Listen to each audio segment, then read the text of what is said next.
tonight, the National Council of Churches of Kenya is demanding that the government reduces taxes and cuts down on wasteful expenditure, saying that revival of the country's economy depends entirely on the two measures.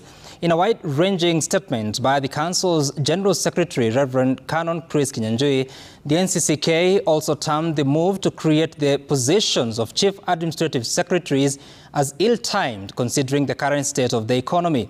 The NCCK now wants Parliament to suspend the process of considering the National Government Administration Laws Amendment Bill, which seeks to, among other, to regularize CAS role. The Executive Council of the National Council of Churches of Kenya held a meeting in Limuru, Kiambu County. It was during this Thursday meeting that the religious leaders weighed in on the current state of the country's economy, calling for urgent measures to reduce the tax burden and a cut down on wasteful government expenditure. We still believe that there is no taxation without representation. So we must live within our means, and we must stop the theft, and we must all work together. This is not a responsibility of National Treasury, it's a responsibility of every Kenyan to save our country and to make sure that the little money that we are raising through taxes does not end up in pockets of a few.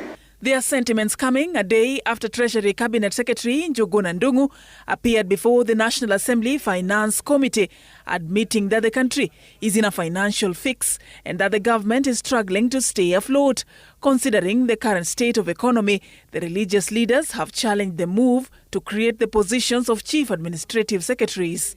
When the Treasury is saying the country is broke, we should not be seeing creation of additional positions for a few so that they can earn salaries and allowances. So we would ask and urge Parliament and all the state officers involved in that initiative to shelve it until when Kenya is able to pay its obligations, both in terms of debt and in terms of providing services to Kenyans. The religious leaders also commended the National Dialogue Committee for reaching consensus and submitting their report to Parliament, even as they urged political leaders to let this be a people-driven initiative. So we are urging all players on both sides of the political divide to wait until this report is adopted by the House. As to whether there will be a referendum or not, that is a decision by Kenyans, not by politicians. Safin Acheng Oma, Citizen TV.